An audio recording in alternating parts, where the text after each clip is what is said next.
દિવ્ય ફાઉન્ડેશન દ્વારા આયોજિત શ્રી રામનવમીના પવિત્ર દિને દિવ્ય રામયાત્રાનું આયોજન કરવામાં આવ્યું।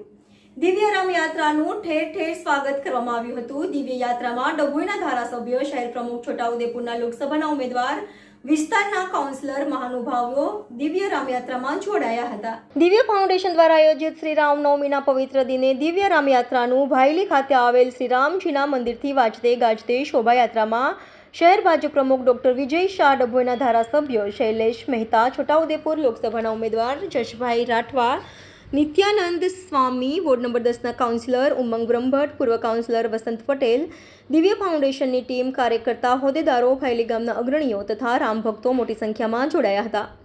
શોભાયાત્રા ભાયલેથી નીકળીને બ્રાઇટ સ્કૂલ, વાસણા રોડથી વાસણા ચગાતનાકા, રાણેશ્વર મંદિર 4 રસ્તાથી મકરંદ દેસાઈ રોડ, સ્વામિનારાયણ મંદિરથી આગળ વોર્ડ ઓફિસ નંબર 11થી નીલાંબર સર્કલ, ગોત્રી તરફથી ગોત્રી તળાવ ખાતે આવેલ શ્રી પારેશ્વર મહાદેવ મંદિર ખાતે પૂર્ણાહુતિ થઈ હતી।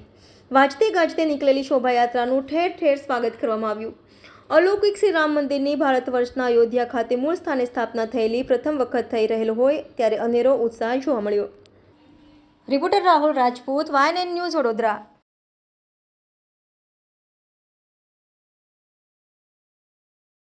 પણ ત્રીજા વર્ષે ભાયલી ગામથી વાસણા ગોત્રી દિવ્ય રામ યાત્રાનું જે આયોજન કર્યું છે, આપ જોઈ શકો છો ખૂબ મોટી સંખ્યાની અંદર રામ ભક્તો આજે અહીંયા આવી ગયા છે।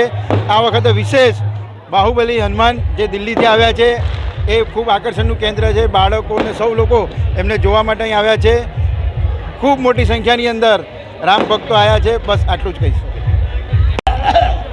છેલ્લા 3 વર્ષથી ભાયલીમાં રામજીની શોભાયાત્રા નીકળે છે। આ વખતનો ઉત્સાહ અનેરો છે, કારણ કે 500 વર્ષના ઇતિહાસ પછી ભગવાન રામ મંદિરમાં બિરાજ્યા છે અને સાથે લોકસભાની ચૂંટણી પણ છે। રામ ભક્તો આજે ભાયલીમાં આપ જોઈ શકો છો કે અનેરા ઉત્સાહમાં બહાર નીકળ્યા છે।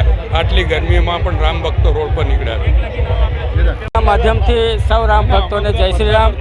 અને આજે ભાયલીમાં અમારું સ્વાગત કરવામાં આવ્યું છે અને મારી સાથે આદરણીય શૈલેષભાઈ મહેતા, શહેરના વડોદરા મહાનગરના પ્રમુખ આદરણીય વિજયભાઈ સાથે છે અને તમામ કાર્યકર્તાઓ ઉપસ્થિત રહ્યા છે। ત્યારે આજે સમગ્ર વડોદરા શહેર કેસરિયામય બની ગઈ છે અને ભગવાન શ્રી રામના જન્મદિવસે તમામ નાગરિકોને હું મારા તરફથી ખૂબ ખૂબ શુભેચ્છાઓ પાઠવું છું। જે મંદિરથી ગોત્રી તળાવ સુધીના એક વિશિષ્ટ પ્રકારની રામયાત્રાનું આયોજન કરવામાં આવ્યું છે। કાર્યક્રમમાં આ વિસ્તારના માન્ય ધારાસભ્ય શ્રી શૈલેષભાઈ સોટા, આ વિસ્તારના અમારા છોટાઉદેપુરના લોકસભાના ઉમેદવાર જશુભાઈ રાઠવાજી, ભાયલી ગામના સર્વે નગરજનો, આ વિસ્તારના અમારા માન્ય કોર્પોરેટર શ્રી ઉમંગભાઈ બ્રહ્મભટ્ટ અને જેમની મહેનતને કારણે આ કાર્યક્રમ છેલ્લા કેટલાય વર્ષોથી યોજાઈ રહ્યો છે એવા સૌ કાર્યકર્તાઓ આજે જોડાયા છે। ત્યારે રામલલ્લાના મંદિરની પ્રાણ પ્રતિષ્ઠા પછીનો આ સૌ પ્રથમ રામનવમીનો તહેવાર છે અને આજના દિવસે મોટી સંખ્યામાં લોકો પણ આ કાર્યક્રમમાં જોડાયા છે। સમગ્ર આયોજન માટે ભાયલી ગામના સર્વે નગરજનો અને અમારા ઉમંગભાઈ અને એમની સમગ્ર ટીમને ખૂબ ખૂબ અભિનંદન આપું છું। Subscribe now and press the bell icon. Never miss an update.